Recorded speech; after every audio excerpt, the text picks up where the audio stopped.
uma... Nem parece que entrou de férias, né? Continuaram de onde pararam. Parece que...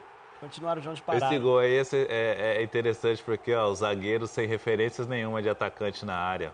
Os dois zagueiros procurando e o Flamengo jogou sem a referência, que o Gabriel jogou mais fora da área hoje do que dentro da área. O que mais estava posicionado como um atacante de área era o Everton Ribeiro, que estava lá desde o início ali dentro. Já era uma opção para finalização. Cara, o Bruno veio na entrevista do Gabriel, uma colega perguntou para ele sobre ele jogar aberto pela direita, ele ainda falou: o Mister não joga muito, não gosta muito, quer que eu fique mais perto do gol. Mas eu acabei me entendendo ali com o Everton Ribeiro, a gente fez umas trocas, porque ali tinha espaço para eu jogar. E, cara, ele joga muito bem aberto também, né? A bola que ele achou pro Bruno Henrique foi brilhante, né? Foi. Ele tem essa... E aí, se você não faz um jogo perfeito contra esses caras, você apanha, né, Grafa? Não, a tônica esse ano vai ser, para ganhar do Flamengo, os caras têm que estar num dia ruim. E o outro tem que estar num dia perfeito. Os caras têm que estar num dia ruim, porque... E olha lá, o Flamengo, quando está num dia ruim ainda, ele ganha de 2-0. Agora, tem um detalhe também daquele gol do Bruno Henrique, é a forma como o jogador do Atlético marca. Marquinhos Gabriel teve talvez a melhor chance do Atlético. Deixando a perna esquerda do Gabriel, que é a boa, mais livre para ele ter ângulo e meter essa bola na área. Talvez ele não acreditou que ele ia cruzar, que ele ia tentar jogar ofensivo, ou poderia... Ali não dá para ele tirar pro meio e chutar, né? E essa foi a segunda melhor chance do Atlético no jogo. Olha aí. O Dorival que colocou o Marquinhos Gabriel como um falso centroavante ali, né? Acho que é a grande lacuna do time do Atlético, inclusive. O Atlético vai para a segunda temporada seguida, que ele tinha um centroavante bem, o Marco Ruben no ano passado, o Pablo no ano retrasado, e ele perde esse cara. E até o momento não conseguiu. Até o momento não repôs, né? O Viseu já fechou com o clube russo. Eles não têm mesmo, né? E uma curiosidade... Enquanto isso, o Flamengo tem o Gabriel e o Pedro. Ainda tem o Pedro, que nem participou hoje. A velocidade do Bruno já era. Olhando esse começo de temporada, é o quê? O Flamengo está mais forte que o ano passado e os outros clubes que talvez teriam chances de brigar contra o Flamengo ao longo da temporada estão mais fracos. Mais fracos ainda em relação ao ano passado. Em relação ao ano passado. Consequentemente, mais fracos. Acho que com exceção do Grêmio esse ano. Eu queria falar, eu acho que o Grêmio está mais forte. O Grêmio está mais forte que o ano passado. O Grêmio está mais forte. Mas já está jogando mais? Não. É que é muito cedo. Porque o Grêmio deu sequência a um trabalho, ele manteve uma base. O Grêmio não teve nenhuma perda impactante de jogador. Segue os caras lá. E trouxe reforços. Agora, né? Trouxe reforços. O Santos perdeu o Henrique, o zagueiro. Só que assim, a diferença aumentou, porque o Flamengo, que já era o melhor, ele tá assim, ele conseguiu montar um time B. O Palmeiras não trouxe ninguém. Que disputaria todos os títulos do futebol brasileiro. O time B do Flamengo disputaria todos os títulos, cara. E tirando o Grêmio, todos os outros bons times do ano passado interromperam o trabalho de treinador, né? O Palmeiras, no final do ano, já não era um dos melhores times do Brasil. Ele era ainda no papel, mas não tinha um desempenho. Tanto que o Mano saiu e não se questionou muito. Se você botar o elenco no papel, é muito bom. O Atlético perdeu seu técnico. Então, assim, todo mundo começando do zero. Ou tentando construir algo novo com sua característica. O caso do Gesualdo, por exemplo. O Flamengo já era forte, se reforçou, ainda enfraqueceu os o zagueiro reserva do Flamengo era o melhor zagueiro do Santos, vice-campeão brasileiro do ano passado. Enfraqueceu o Santos. O lateral esquerdo reserva do Flamengo foi eleito o melhor lateral esquerdo do último campeonato que ele atuou como titular, o René. Ele tem de volante o Thiago Maia, campeão olímpico, que nem estreou ainda, o Diego. Ele tem o Pedro Rocha, que nem estreou ainda. O Michael, que foi a revelação do último campeonato. Pedro Rocha, que era do Cruzeiro, que tinha a possibilidade de ir para o Grêmio. O Pedro, que foi disputado pelo Grêmio, seria titular absoluto de qualquer time do Brasil hoje, menos do Flamengo. Como uma luva, sem dúvida. Ele nem está usando o Vitinho. E o Michael, tem o Michael ainda. Sim, o Michael. E o Jesus, inclusive, hoje foi perguntado sobre isso.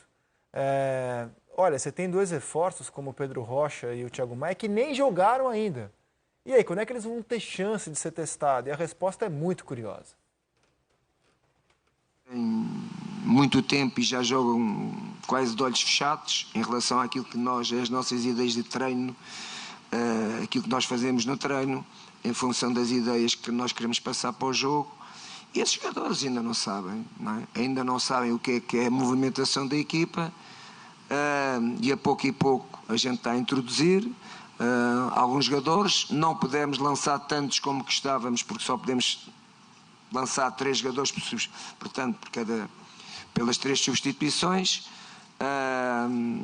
Isso deixa que alguns jogadores que chegaram vão ter que esperar mais tempo, mas o crescimento, a aprendizagem cada vez também está mais próxima para eles poderem ser lançados no jogo. Tem uma frase dele na entrevista que é muito boa. É difícil jogar nesse Flamengo. Os 12, 13 que atuam têm um nível muito elevado. É difícil jogar nesse time do Flamengo. Porque não é só ser bom jogador, é o entendimento do sistema de jogo, da rotação da equipe. Ele fala ali, isso tudo é o trabalho diário. O que o Flamengo faz hoje é o dia a dia que ele ficou trabalhando durante a Copa América o ano passado, que o Jesus ficou 30 dias treinando de manhã e de tarde com os caras lá, os 25 dias que ele ficou treinando, o que ele treinava durante a temporada. E não é fácil para o jogador chegar agora e entrar. Eu sei como é que joga o Flamengo. Aqui de fora a gente sabe como joga o Flamengo. Devagar, lógico. Mas vai saber as conversas que o Jesus tem com o Gerson. Gerson, quando a bola estiver na direita, tu vem aqui, o Everton. Quando o Gabriel cair, você cai aqui. Tem tudo isso. Tem detalhes que a gente não sabe que acontece, que eles sabem. Coisas ali do dia a dia que a gente não sabe.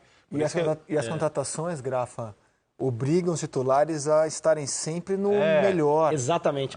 O Bruno Henrique hoje deu uma declaração na saída do campo que me fez pensar mais uma vez isso. Eu já tinha pensado, mas é bacana você ouvir o cara falando. Ele falou assim, não, a gente vai ter que correr o que a gente puder, porque se cansou, tem um outro companheiro para suprir.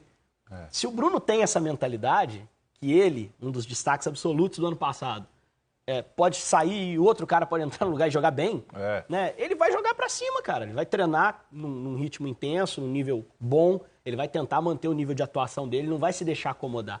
Eu acho que o grande mérito, não só de melhora do time, que é natural, técnico, dessas chegadas de reforços para encorpar o banco do Flamengo, é pressionar quem tá jogando. Mostrar pros caras que se deixar cair, ele vai sacar durante o jogo, o cara vai ficar bravo, como foi o caso do Gerson, porque tem outro pedindo passagem e com igual qualidade ou com a qualidade um pouco inferior que pode melhorar o time. Mas eu acho que a mentalidade, o pensamento do Jesus é perfeito, assim. Ele tem um time pronto, que vem do ano passado, só perdeu uma peça, ele vai dar continuidade a esse processo, né? Não tem por que fazer um monte de mexida, tentar inventar a roda. Não, o Flamengo tem um time pronto e esse time é que tem que iniciar a temporada jogando e tem demonstrado rendimento, que é mais importante.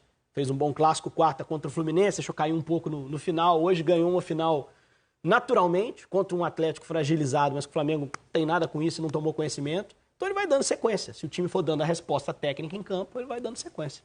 E o Jesus hoje falou com 2 nações na entrevista. Ele se dirigiu aos portugueses, do jogo que foi transmitido para Portugal, agradeceu o apoio, tirou um dado lá que eu não sei de onde, mas ele falou que metade dos portugueses hoje torcem pelo Flamengo no Brasil. E se dirigiu aos flamenguistas, a nação rubro-negra também. Roda. Mais um título que este time ganhou e por isso, volto a dizer, porque é que o Flamengo, em termos de objetivos, está noutro patamar. Volto a dizer, em termos de objetivos, está de outro patamar. Eu acho que falo português. E 30 minutos fantástico. 30 minutos fantásticos da equipa. Esta equipa é uma equipa que em pouco tempo joga já de olhos fechados. Este time, este clube obriga a quem trabalha nele a pensar alto. Mas também quero dizer à nação flamenguista, vocês têm que ter orgulho da equipa que têm. Ele deu uma cutucada em quem o criticou nessa semana, depois do jogo contra o Fluminense, quando ele comparou os objetivos de Fluminense e Flamengo na temporada, aliás, não só o Fluminense, outros rivais, e disse que o Flamengo está em outro patamar. Que é uma frase que 99,9% das pessoas que acompanham futebol falam, né? Quem não fala é porque não acompanha futebol, na verdade. O Flamengo está realmente num patamar diferente, num outro nível, né? E aí, como isso causou, como falar a verdade, despertou algumas reações ao longo da semana contra ele, e hoje ele mediu as palavras, mas deu uma cutucadinha ali, dizendo que fala português. Fala mesmo, é língua mãe. Nós aqui no Brasil tentamos também falar lá. É que não estamos acostumados, nós não estamos acostumados com a verdade, né? É a cultura do futebol brasileiro sempre respeitar o adversário. Porque se você não respeita o adversário no pré-jogo, acontece alguma coisa no jogo, você perde, aquele não nos respeitaram, não sabe. Existe isso no futebol. As entrevistas dos jogadores, dos treinadores, sempre pregando um respeito. Mas o futebol gosta de uma mentira. Não, tá equilibrado, tá do mesmo nível. Mas é a cultura do futebol brasileiro de respeitar, de ter... Mas você achou desrespeito do Jesus? Eu não achei desrespeito não, porque ele falou a verdade. O Flamengo tá em outro nível hoje. Tá mesmo. Os clubes brasileiros não tem como. Sim, eu só acho que a fala foi desconectada, foi no momento inoportuno. Então... Ele tinha acabado de tomar um calor pro Fluminense. Aí ele fala aquilo, me soa como uma afirmação. Ele tomou calor quarta. No final do jogo, o Fluminense apertou realmente o Flamengo, O Flamengo precisou se segurar ali e no final eles estavam analisando o que tinha dado de errado para ter tomado aquele sufoco. E aí ele me soou um pouco arrogante, pós-jogo. Mas ele está certo, é verdade. O Flamengo é um time superior hoje. Isso não há muita dúvida em relação a isso. E ele foi mais claro nessa entrevista após o título hoje. Se ele se referia só em termos de objetivos, eu acho até que ele reformatou a fala dele. Em termos de objetivos. Nós vamos brigar por Libertadores, nós vamos tentar chegar no Mundial, nós vamos brigar pelo título brasileiro. Eu concordo 100%. Porque embora o Fluminense tenha feito um bom segundo tempo contra o Flamengo, eu não vejo o Fluminense brigando por Libertadores, por Brasileiro. Nisso aí eu tô 100% com ele. Só acho que ali não era o momento de dizer, ainda mais depois do que aconteceu no jogo. Parecia que ele estava querendo diminuir o esforço que o Fluminense fez no segundo disputa, né? Mas entra naquilo, né? Ele acompanha o noticiário brasileiro, ele sabe que nós aqui falamos, as outras emissoras falam também, ele apenas falou também uma coisa que é verdade. Concordo contigo, um momento. Assim como o Bruno Henrique, o ano passado, depois do jogo contra o Vasco, foi que ele falou? Que ele viu a frase que nós estamos na saída do campo. Eles estão comemorando o empate, a gente está em outro patamar. Mas às vezes é o futebol brasileiro. Os outros clubes, outros jogadores, vai ser o jogo da vida contra o Flamengo. Os jogadores, o Bruno Henrique, o próprio Jesus, vai ter que saber que isso vai ser normal. Os caras vão tentar fazer de tudo. É um jogo jogado por ser humano, gente. E então, isso pode ser usado para motivar um adversário. Quem segue num patamar muito alto é o Gabriel. Vamos rodar os 4 gols que ele tem.